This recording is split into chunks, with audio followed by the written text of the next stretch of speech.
Writing a cookbook is a big project. Wouldn't it be fun if you could share the load?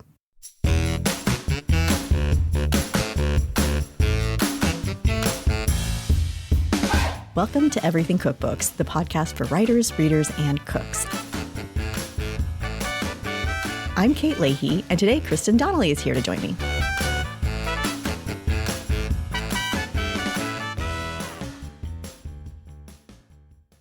Hey, Kristin. Hey, Kate. Have you ever wanted to write a cookbook with a friend? To be honest, I don't know if I've thought about it, but now that I'm thinking about it, it sounds super fun. How about you? When I wrote Lavash, I was friends with John, and then I became friends with Ara through the process, and it was fun. Sometimes it's easier to get excited about a book, especially in the promotion, when it's not just you talking about yourself, but you're talking about sort of like a project that a team was behind. Yeah, but it's different than just being like a collaborator on a project where you're brought like a client relationship, right? That's often what we do. And this is pretty different. It really is. If I'm brought in as a co-author for, say, a chef or a celebrity, I'm in the background. Mm-hmm. I'm working really closely with the author, but it's, once the book is done and out in the world, my role is kind of done. Is that how it's been for you? For the most part, yeah. Maybe I'll help a little bit with certain aspects of promotion, but it's not required. It's kind of like done once it's out.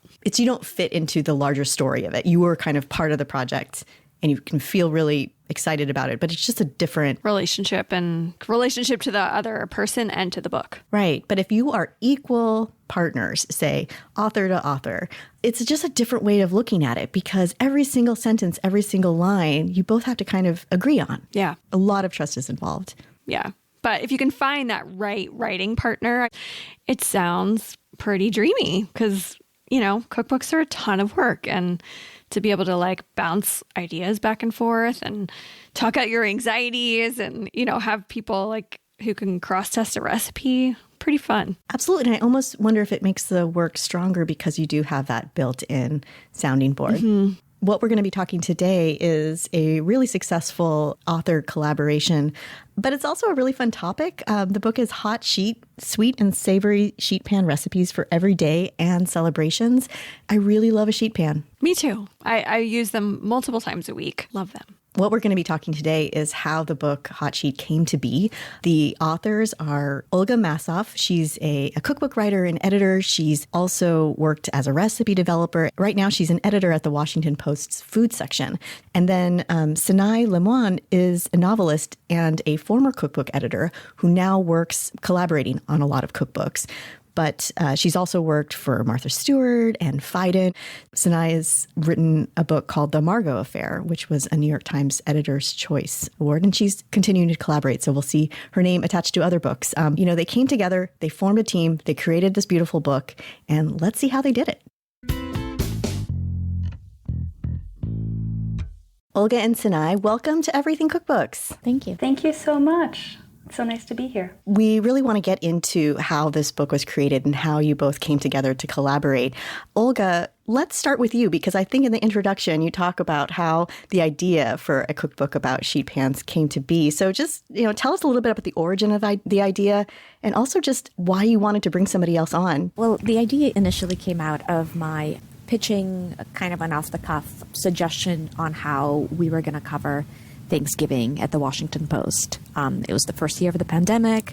Nobody was going anywhere. Nobody was hosting anybody. There were not going to be any large gatherings. But it's a holiday that has so much meaning for so many people that it was important to figure out a way to celebrate it, but in a way that was meaningful and genuine and wasn't tone deaf. So we were tossing ideas around the room, and I sort of made this kind of off-the-cuff remark how I was just going to throw a duck on a sheet pan and roast things around it and have a really nice meal for just me and my husband and my kid. And it was going to be a very short, small, intimate meal for the three of us.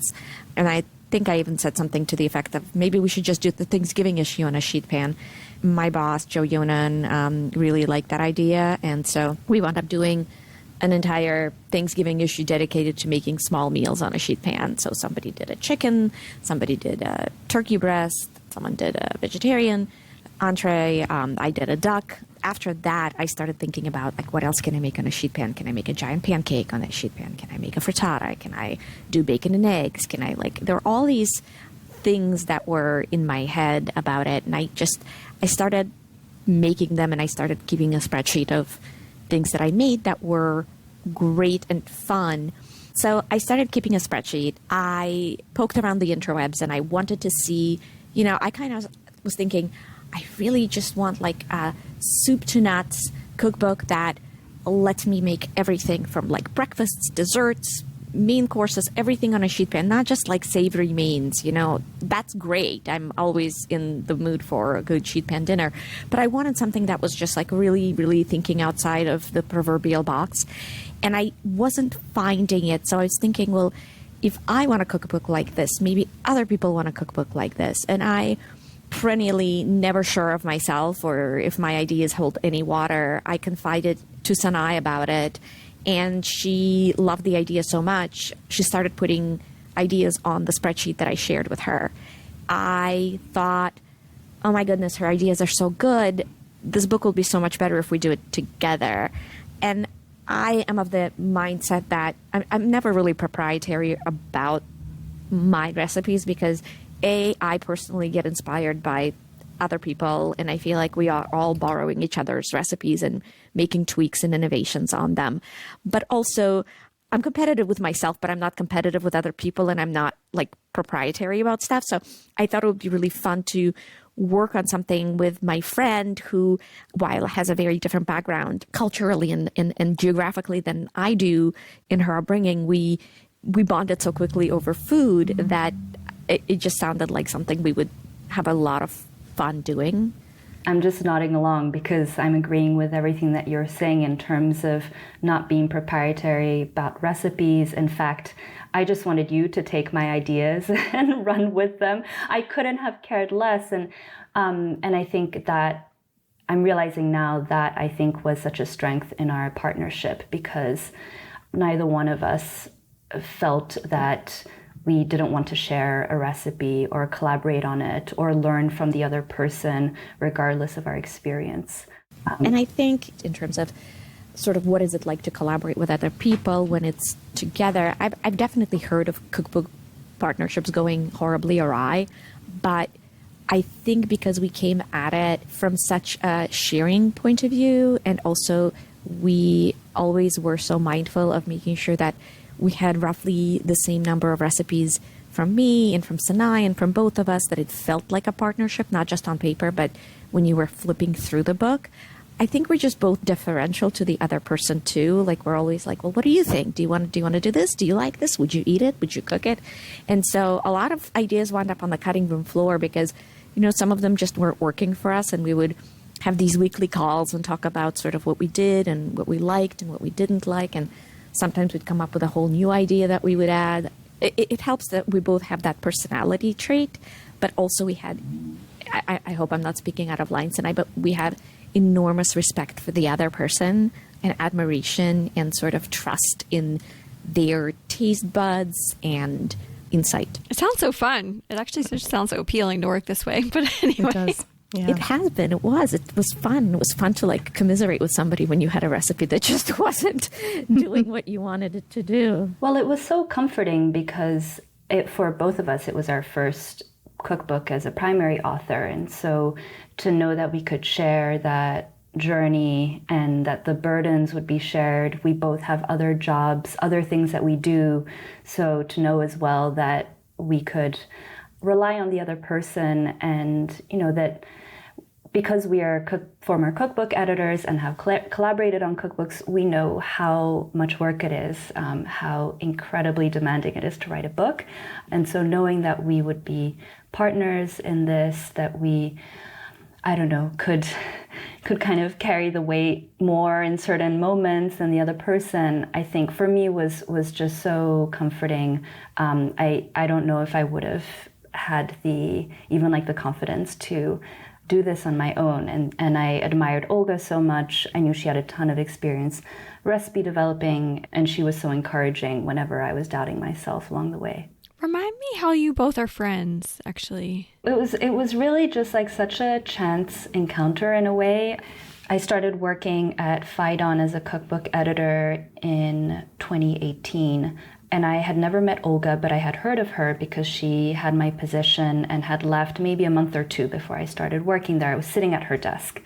She was kind of a ghost in my life. And because I was working off of all of her files. And then a couple of months into the job, I thought, well, why don't I just email her?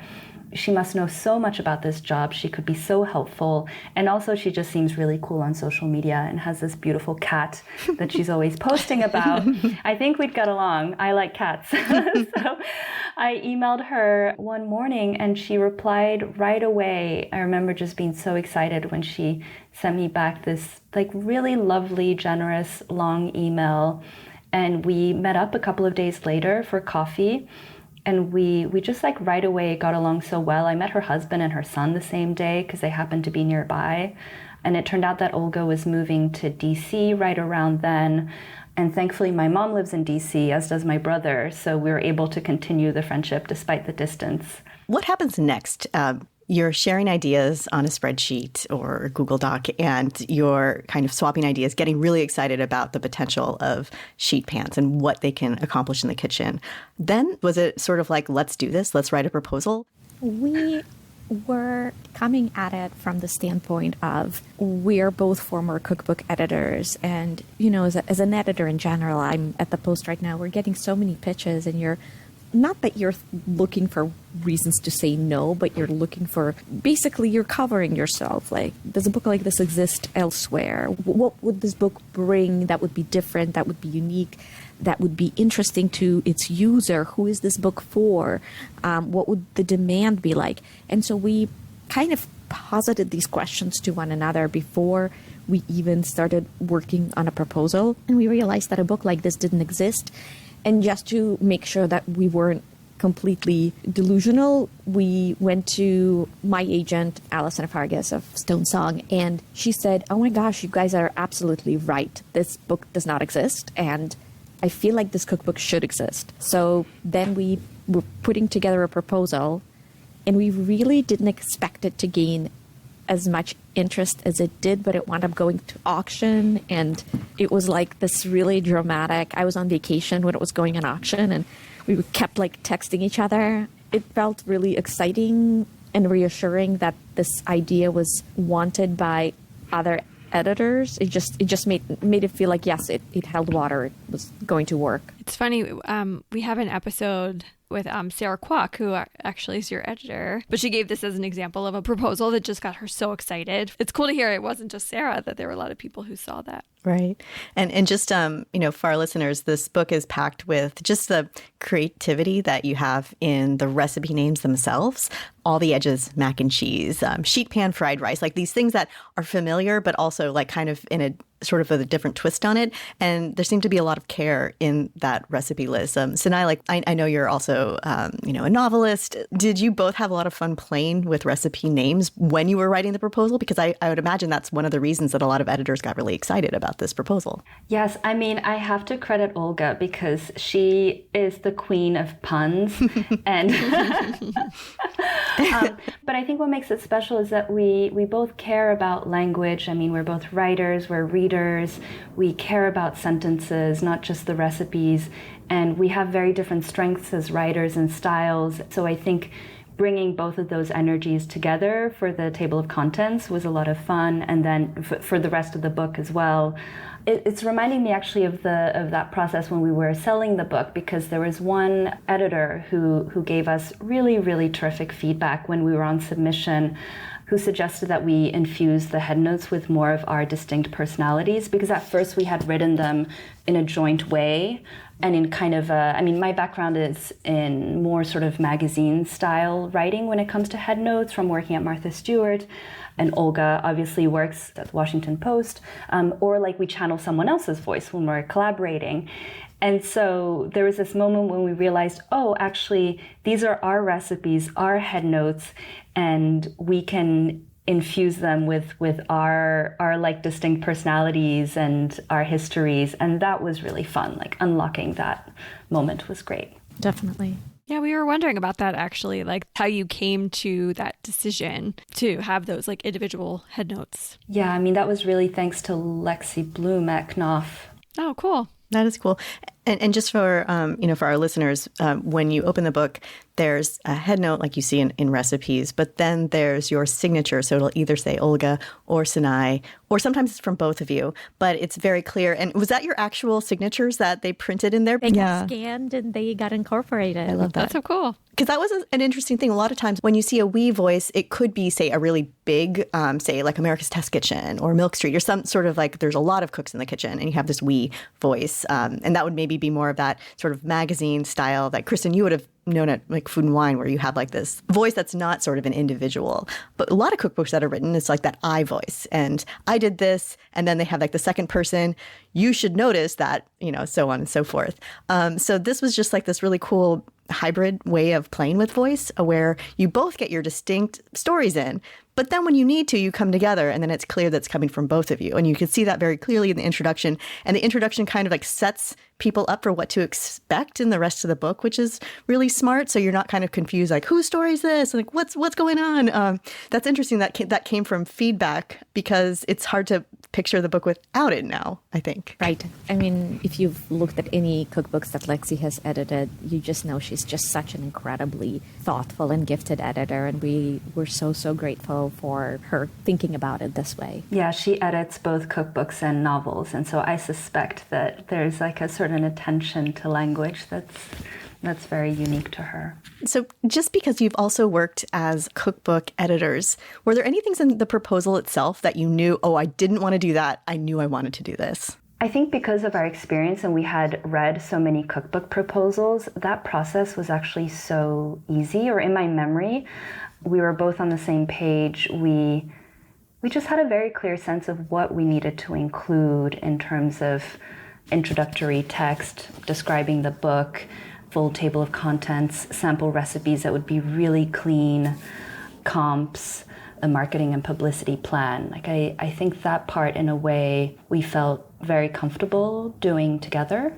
I think also because we had such a clear understanding of the concept, like we really, really liked the concept and we really were fired up to do it. So in some ways, sometimes the proposal feels like you're squeezing the toothpaste, out of that empty tube. And sometimes it's kind of like, it's like a fountain, because you're just like, okay, let me just do this proposal so I can actually start working on the recipes. Because I think that's what we were so excited about. And when we got to developing and testing, while I'm not going to say it wasn't difficult, I mean, some recipes drove us absolutely bonkers, but it was so gratifying to let yourself be so creative and also so analytical, because you have to like measure and weigh and time and really pay attention to those things. I guess I'm wondering like who you described as the audience. Yeah, I started thinking about this before I even started talking to Sanaë. And then Sanaë, you and I talked about it quite a bit, because what we liked about the sheet pans is that I love my air fryer and I love my Instant Pot and love my toaster oven, but all those things are fairly pricey contraptions that require not just a capital investment, but also counter space. And a lot of people are in very, very small kitchens. Sanaë has one of those small kitchens right now. I lived in New York for 18 years with tiny kitchens myself. So it takes a lot for you to put an appliance on your counter when the space is at such a premium. And we thought sheet pans are so inexpensive, they're so affordable, they're indestructible, they can be easily stacked. You can throw them on top of your refrigerator if you need to for storage. They are light, so if you are an older person with mobility issues or somebody with mobility issues in general, they're easier to pick up than like a 20-pound cast iron Dutch oven. Or if you're a college student living on a budget, or if you're just starting out and trying to figure out how to put your kitchen together, or a busy parent or a busy grown-up without kids who just wants to make meals. In a very genuine way, it felt very democratic, lowercase d, democratic. Yeah, I love that. Like that you looked at all those different angles. Yeah, and I think for me, what really excited me was the range also in terms of recipes that would be really simple and approachable and easy for someone who is either incredibly busy or just starting out to cook in the kitchen, but also like more elevated, interesting, adventurous recipes that could be a challenge for someone who wants to try something new, or you want to host a dinner party and cook on a sheet pan and have it still feel like really beautiful and delicious. I've always had very limited space in my New York kitchens, but I love to host dinners. And so I was thinking about that flexibility, how this one utensil had this wide range, and all I needed was, a couple of sheet pans that I stack and store in my oven or above the fridge, or sideways with my cutting boards. Like, they really take up so little space. And it's kind of gotten to the point where I still reach for them, even though I'm not developing recipes for this cookbook anymore. It's just so much easier to pick up a sheet pan than to take, one of my heavier baking dishes. And so unless there's like really a good reason for me to use that heavy baking dish that I've had to store high up because it's so bulky, I'm probably gonna just like grab the sheet pan. It's like easier for me to wash as well and to carry around. So I think it was something that we both like felt so deeply as home cooks. We just were so excited to be able to show our readers that full potential of the utensil. Yeah, and you really do in this book. Sometimes when you're thinking of a book idea, you realize writing the proposal that it doesn't have enough legs to be a book. And this seemed like while you're thinking about the book, you keep getting more ideas. So let's talk a little bit about how you actually got the work done, because not all friends can collaborate well. So let's get into like the nuts and bolts. Like, how did you make this work? Well, Olga is very organized, and I think I'm organized as well. And we really love spreadsheets. We started in Google Drive, but we quickly moved on to OneDrive, which was Olga's suggestion. And that was brilliant because the manuscript had to be in a Word doc anyway when we delivered it. I mean, we had this like big master Excel spreadsheet, where we had the table of contents. We kept track of how we divided up the recipe. So whether it was a full collaboration or an Olga recipe or a Sanaë recipe, whether it was developed, whether it had a head note, whether it was tested. And then we used that same sheet for the photo shoot. We divided our folders into chapters. So we had folders for every chapter. And we met not quite weekly, but when we were working very intensely on the book, we were meeting almost weekly on the weekend on Zoom. And we would go through recipes, progress. We would troubleshoot the more difficult ones.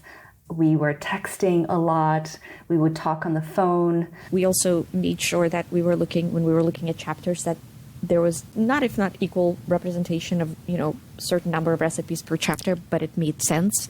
I think we have a few more dessert recipes in the dessert chapter than like other chapters per se. But it was kind of like I like to think of spreadsheets as a 10,000-foot view of, what's happening. And it was much easier to see and adjust, okay, we tested this recipe, it's in great shape. The only thing it's missing is a head note. Or we've tested it and now we've color coded it in green, right? And we've tested it, it's in somewhat good shape, but it could probably use a cross test if you have the bandwidth to do it. And also, it's maybe the head note is not quite where it needs to be, and that one's marked in yellow. And so we did a lot of that. And I think because we were so organized and also, kept in touch so regularly and kept track of it this way, it allowed for the collaboration to be much less hiccupy. It's tricky because Sanaë has other projects that she works on, and I work for the Post, and I was also working on another cookbook with blogger, television personality Jocelyn Delk Adams. So we were juggling a lot of things respectively, and to get ourselves organized from the get-go, it made it just much more seamless. Yeah, I would say maybe the one part of the process which became more difficult, but I think that was more because of the publisher's schedule, is when we were reviewing the book in layout, because then we're dealing with physical proofs. And that became hard because sometimes it was such a tight turnaround. It's just a couple of days and we're both reviewing on paper, and then we have to compile our notes in a PDF, and we can't both be in the PDF at the same time. So on a logistical level, that became harder than when we're in OneDrive or in the same spreadsheet, and we can be editing the same document at the same time, which is so wonderful. But yeah, so that part was a little more, felt like we were running against the clock, but we got through it. The reason we moved to OneDrive, in case any of your listeners are thinking like, well, what's wrong with Google Docs? Google Docs is great. We love Google Docs. I use it every day.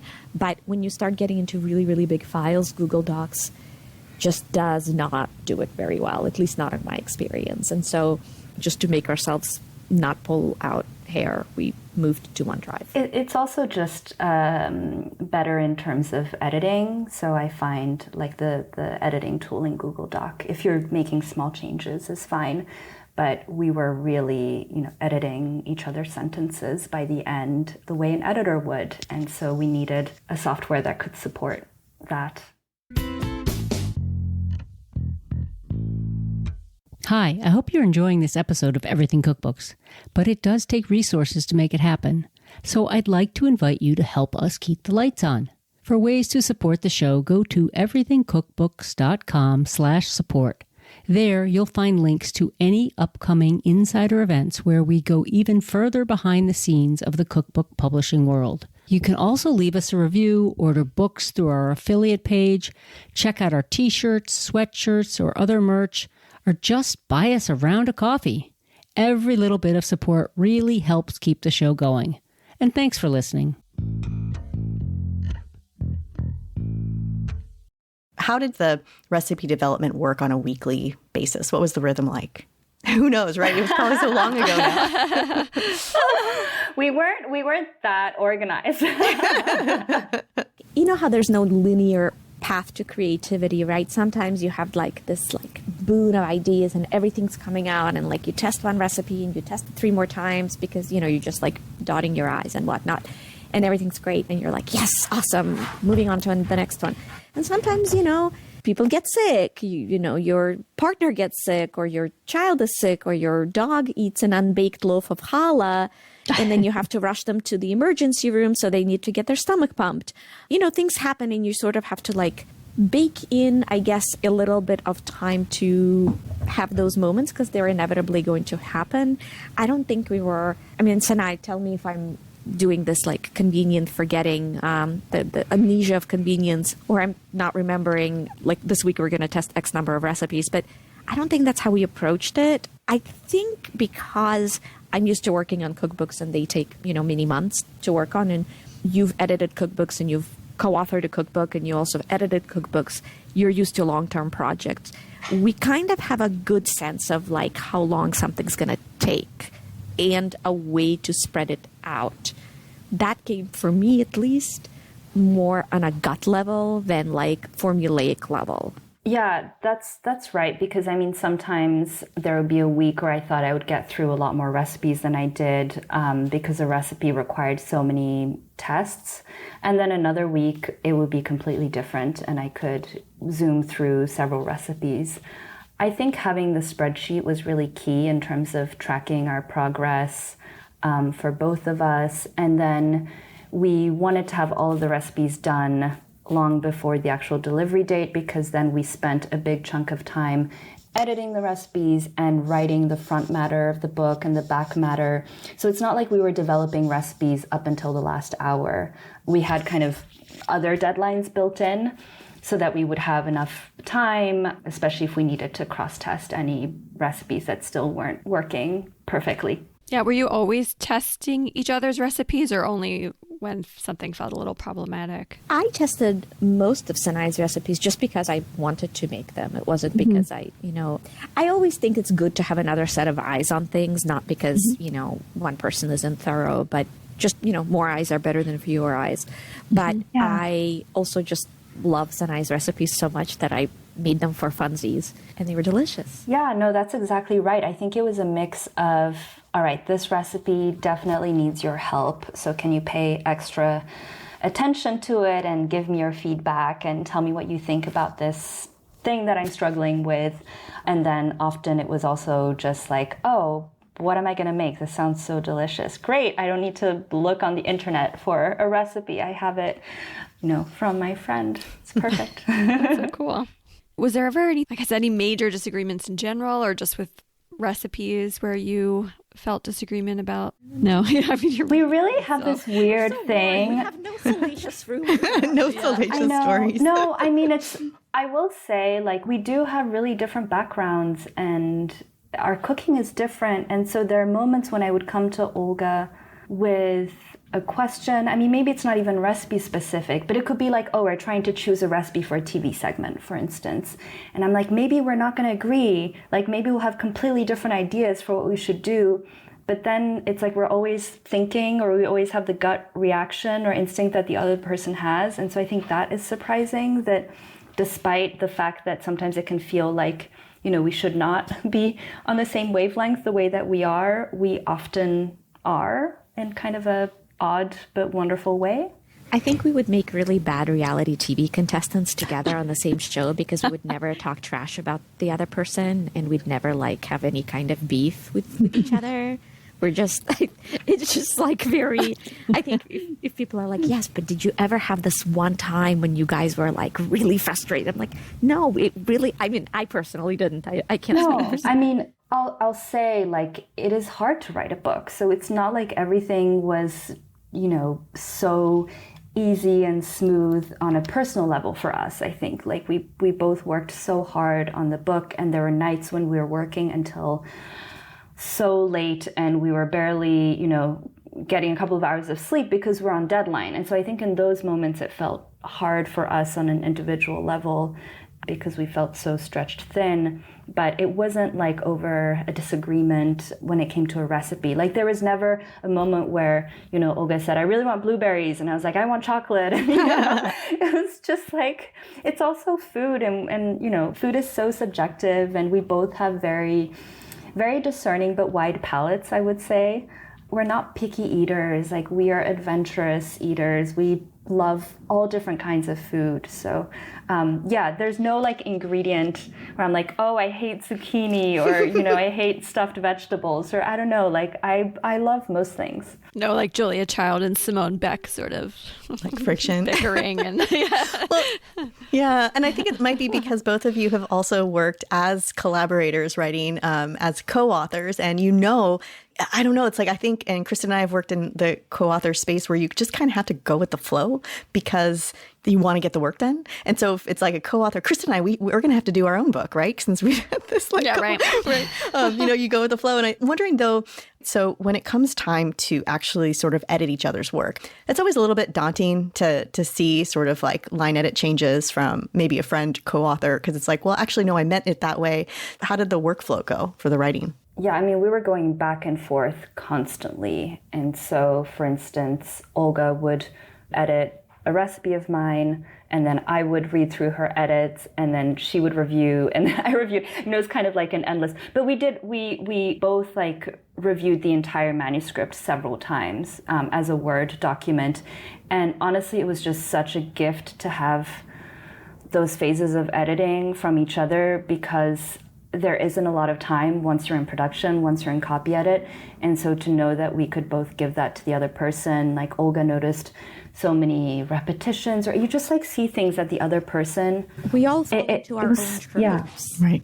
Yeah, we all do Yeah. certain things, and Sanaë would be like, well, you just said that in like 2 sentences ago. Or like I had repeated strawberry 3 times in 1 sentence, or, you know, something insane that I just like hadn't noticed, and like thank God Olga saw it. And, you know, hopefully the copy editor would have, but a cookbook is so technical as well. It's like you're trying to keep track of a million things. It's the order of ingredients, like whether everything is listed in the correct order, also in the method, it's the head note, it's the style, it's like it's a lot of information, and it's a long book as well.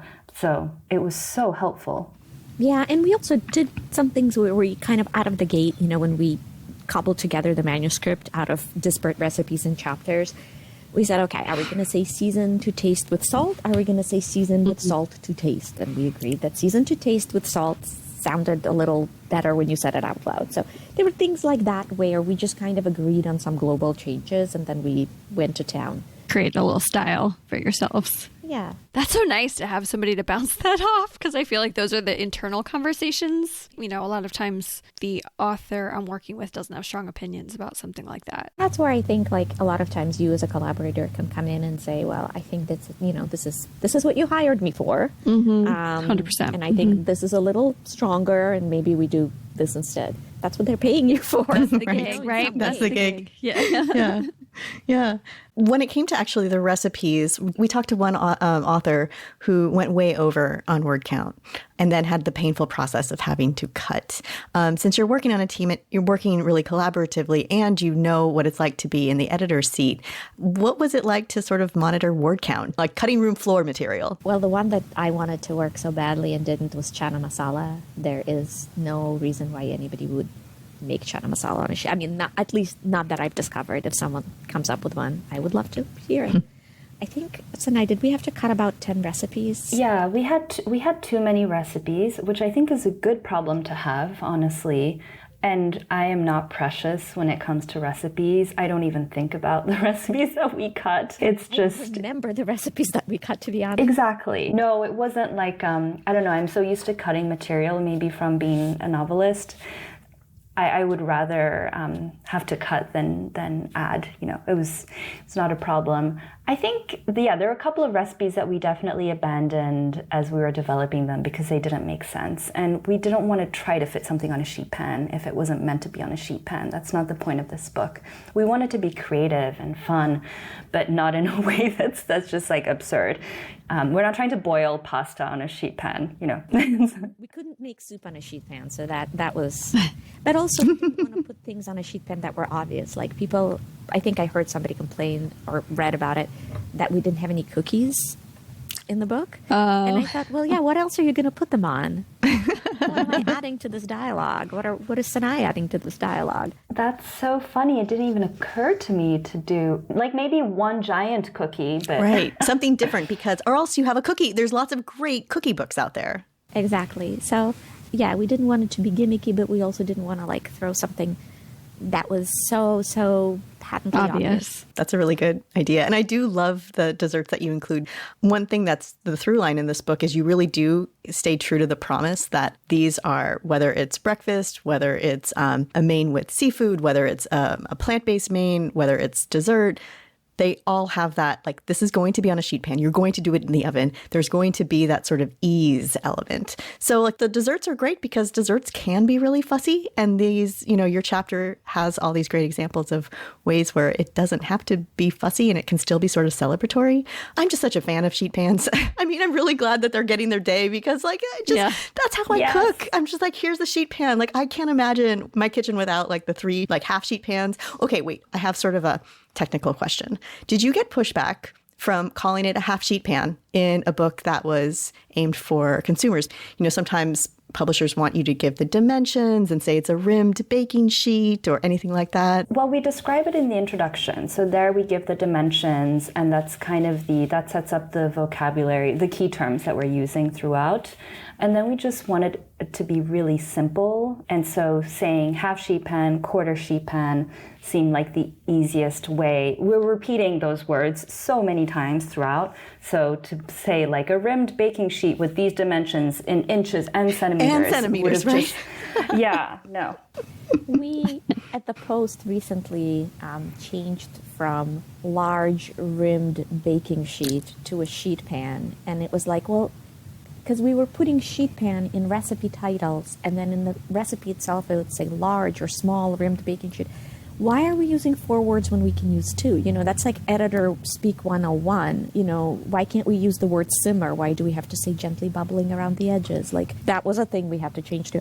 It's just, everybody knows what a sheet pan looks like. I think it's in the vernacular right now. I mean, I'm sure a few people do not, but I think majority of people know what it looks like. And that I feel like it's one of those things where it's a more common restaurant piece of equipment, I guess, and like a half sheet pan. Very common in restaurants. I don't know. Like growing up, I don't know that we ever called it a sheet pan. We did call it a baking sheet. Full sheet pan is a restaurant thing. Right. They have the full, and then they have the half and the for half. the small. Like that would be their quarter. I think it must be in the vernacular now too, because it's only been in recent years you can buy pre-cut parchment paper pretty easily for the home cooks that fit a half sheet pan perfectly. And I feel like that might be the litmus test, that half sheet pan, the vernacular, it's arrived. I just, by the way, want to give a shout out to whoever makes these, because I know it's not that hard to cut your own piece of parchment paper, but it's hard enough. It just makes my life just a smidge easier, and I'm here for it. Exactly. As we're wrapping up the conversation, I did want to ask if there are people out there who are thinking of collaborating, being equal partners on a cookbook, going in, as friends or, as at least good acquaintances, I would hope. What are sort of like words of advice or ground rules or anything like that you would want people to consider before jumping in? I feel like Olga and I jumped into it without, the only conversation that we had was, did we draw up a contract maybe even? It was just like, we want this to feel really equal and fair. But I think Allison because had us draw up something that was like, we're not going to sue the other person if we wind up, hating each other, or, and we were like, we would never sue, we would never sue one another.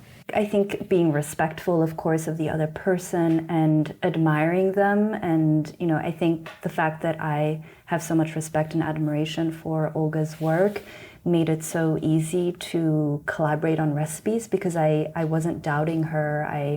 I was always going into her ideas with so much openness and gratitude. So I know that sounds silly, but I guess it's like being in a relationship. You want to be in a relationship with someone who you're proud of and who you admire. And so it feeling equal in that way on both ends, that you both admire the other person and their skills.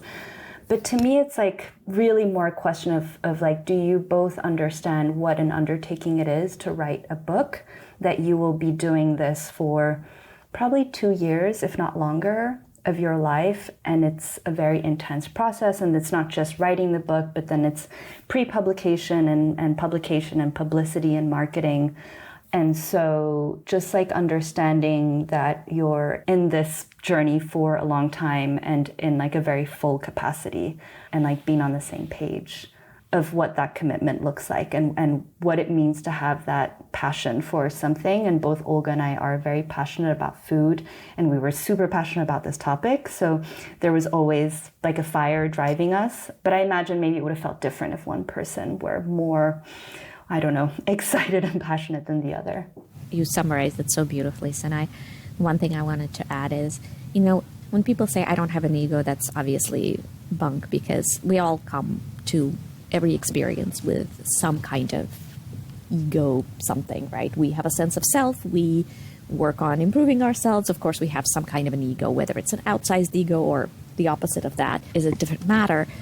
But I think it's important to come to a collaboration without a drive to put yourself first and foremost in the sense of self-promotion or self-gratification. Like, you have to ask yourself, and this is a conversation each person has to have with themselves privately, it's between them and the universe. Why do I want to do this? And am I going to be comfortable sharing the spotlight? Am I going to support and endorse and promote and celebrate the other person that is coming on this journey with me? Or am I going to feel something else? And I think it's not a comfortable conversation to have for a lot of people. But, at our launch party, we joked that Sanaë and I got married, and our book was this was our book baby, right? Like, and people were at our wedding reception. But that's kind of, it's a literary marriage of sorts. And I think part of the success of our collaboration has been the fact that we just really, really respect one another. We really admire one another, and we deeply, deeply care about the other person doing well. And I think when you do those things, then it's a very gratifying relationship. And I think if you maybe aren't super honest about it with yourself, then it could be problematic. Both of those pieces of advice, so great. yes, it's so true that it's like there's the writing process and then there's the publicity part, and you want a good partner who's going to like be in it the entire time and know what that entails, or you're very clear about if you are going to differentiate those roles, you do that from the beginning. And then I love this conversation that you have with yourself, this honest conversation. No, that is so smart. Yeah, those wise. words, I think those are such great words to wrap up the conversation with. One last thing, I mean, is there another book in the works that's sheet pan adjacent? How are you thinking? Or is something coming to your mind? We joked about the sequel to this book being Hot Sheets Part 2, even sheetier. Even sheetier. I like it. It's our joke. But I think, right now, I mean, Sanaë, please speak if you're on a different page, so to speak. But we're just so excited about this book, and we really want to give it, sort of the time to shine, because we've worked so hard to make it happen. I honestly like having weekends to not recipe test. I don't know. Yeah, we are very happy to celebrate and promote this book and then take our weekends as much as possible. But, we're always dreaming up ideas. Absolutely. Sanaë and Olga, this has been such a treat to talk with you both. You've given us lots to think about, so I really appreciate you coming on Everything Cookbooks. Thank you so much for having us. Yeah, thank you so much. Thank you for listening to Everything Cookbooks. For more episodes and ways to contact us, go to our website, everythingcookbooks.com. The show is also available on Apple Podcasts or wherever you get your audio. And if you like what you hear, please leave us a review. It helps other people find the show. Any book mentioned in the show can be found on our affiliate page at bookshop.org. Thanks, as always, to our editor, Abby Circotella. And until next time, keep on writing, reading, and cooking.